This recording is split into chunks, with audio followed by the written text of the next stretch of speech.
گندم کے عشر کی وضاحت فرما دیں جی۔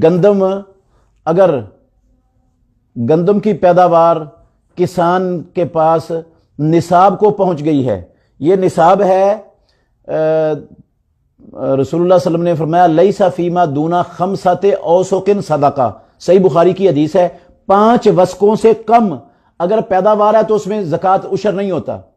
اس کا مطلب ہے 5 وسق اگر پیداوار ہو گئی ہے تو اس میں عشر ہے۔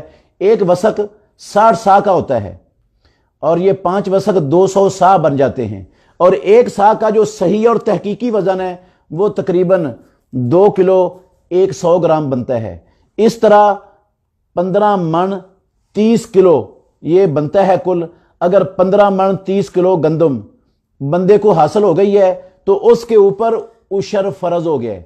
عشر کتنا دینا ہے؟ اس میں سے جتنی بھی پیداوار حاصل ہوئی ہے، عشر دینے کے لیے دیکھنا پڑے گا کہ یہ پیداوار گندم کی جو حاصل ہوئی ہے یہ نہری پانی سے، برساتی پانی سے حاصل ہوئی ہے، یا ٹیوبل سے اس کو سیراب کیا گیا تھا اور ٹیوبل کے پانی سے حاصل ہوئی ہے۔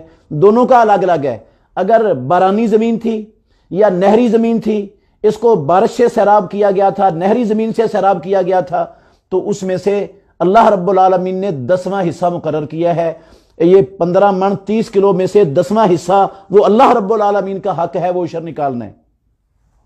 اور اگر پانی ٹیوبل چلا کر لگایا ہے یا جانوروں پر لاد کر لایا گیا ہے یا جلار وغیرہ چلا کر کنویں سے نکال کر ڈالا گیا ہے پانی، پھر فصل تیار ہوئی ہے، تو ایسی فصل کی وجہ سے اللہ رب العالمین نے پانی کی مشقت کی وجہ سے عشر کو کم کر دیا ہے۔ وہ 10ویں کی بجائے 20واں حصہ کر دیا ہے، اس میں پھر 20واں حصہ دینا ہے۔ تو اگر بارانی اور نہری زمین ہے تو اس کی پیداوار کا 1/10 دینا ہے، 10واں حصہ، اور اگر ٹیوبل والی زمین ہے تو اس میں سے 20واں حصہ دینا ہے، 1/5۔ تو یہ ہے عشر گندم کا، اور صرف گندم کا نہیں، زمین سے پیدا ہونے والی ہر فصل کا اگر وہ نصاب کو پہنچ جاتی ہے، 15 من 30 کلو ہو جاتی ہے، تو اتنا عشر اس میں سے ادا کیا جائے گا۔ یہ فرض ہے، اللہ رب العالمین کا حق ہے، اللہ رب العالمین نے حکم دیا ہے اس کو ادا کرنے کا۔ فرمایا وَآتُوا حَقَّهُ یوم حصادِهِ، سورہ انعام کی 141 نمبر آیت میں، کہ تم اللہ رب العالمین کا حق اس کی کٹائی کے دن دو۔ اور یہ جو عشر نکالنا ہے یہ تمام اخراجات نکالنے سے پہلے نکالنا ہے، کیونکہ جو چیز منہا کرنی تھی وہ رب العالمین نے خود منہا کر دی ہے، مشقت کی وجہ سے، پانی کی مشقت کی وجہ سے عشر ادا کر دیا ہے۔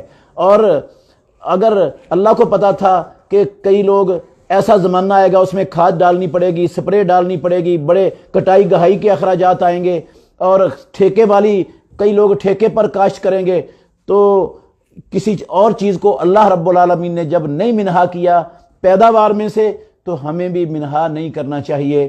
صرف پانی کی وجہ سے عشر آدھا ہو گیا ہے، اس کو پانی کی مشقت کو اللہ نے اس کا اعتبار کیا ہے، باقی کسی چیز کا اعتبار نہیں کیا۔